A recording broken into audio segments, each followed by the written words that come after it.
Try करूंगा आप लोगों को ये सारे पॉइंट्स आप लोगों के क्लियर करने की, और कितने नंबर के आसपास रहने वाली है आप लोगों की कट ऑफ, ये सारी चीजें क्लियर करूंगा। देखो भाई, किसी भी एग्जाम की कोई भी कट ऑफ कितनी जाएगी उसके पीछे कई कारण होते हैं कि भाई उसमें नंबर ऑफ वैकेंसीज कितनी है, एप्लीकेंट्स कितने हैं, और नंबर ऑफ एप्लीकेंट्स जिन्होंने एग्जाम दिया है वो प्रेजेंट कितने हैं, पेपर का लेवल कैसा है, नेगेटिव मार्किंग कैसी है। तो देखो, पहले फॉर्म बहुत ज्यादा भरे गए थे, आप लोगों को पता होगा 22-23 लाख फॉर्म भरे गए थे, लेकिन इस बार केवल 8 से 9 लाख फॉर्म ही भरे गए थे हेड कांस्टेबल मिनिस्ट्रियल में। सेकंड चीज, जो प्रेजेंट है बच्चे, पहले 11 या 12 लाख बच्चे प्रेजेंट थे पहले एग्जाम में, 9 से 10 के बीच में थे अप्रोक्सीमेटली, मेरे को परफेक्टली याद नहीं है। बाकी इस बार 3 लाख के आसपास बच्चे जो आप लोगों के एग्जाम में वो प्रेजेंट हुए हैं, ठीक है।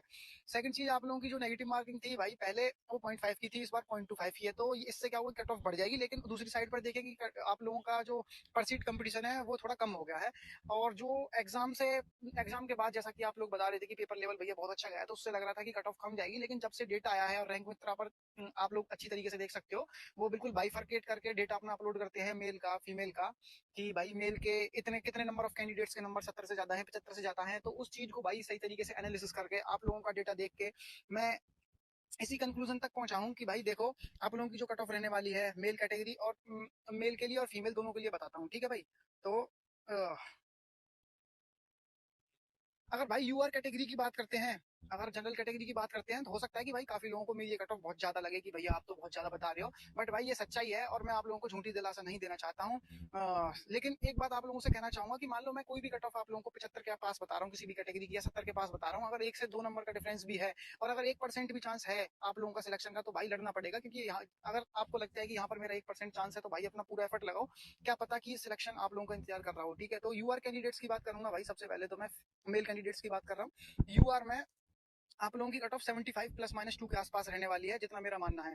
मतलब 75 +-2, 75 के आसपास रहने वाली है, 77 और 73 से 77 के बीच में रहेगी। बाकी ईडब्ल्यूएस कैटेगरी की बात करूं तो ईडब्ल्यूएस कैटेगरी की 70 +-2 के आसपास रहने वाली है भाई। ओबीसी कैटेगरी की बात करूं तो वो 71 +-2 के आसपास रहने वाली है आप लोगों की कट ऑफ।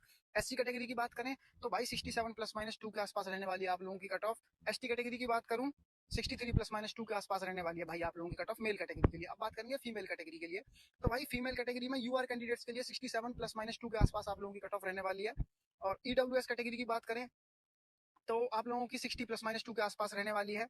ओबीसी कैटेगरी की बात करें 62 +-2 के आसपास रहने वाली है। एससी कैटेगरी की बात करें तो 57 या 56 +-2 के आसपास रहेगी। एसटी कैटेगरी की बात करूं तो 45 +-3 के आसपास रहने वाली है। तो भाई आप लोगों को कट ऑफ का एक मोटा मोटा क्राइटेरिया दे दिया है। बाकी कोई भी क्वेरी होती है तो आप कमेंट बॉक्स में बता सकते हो, ठीक है।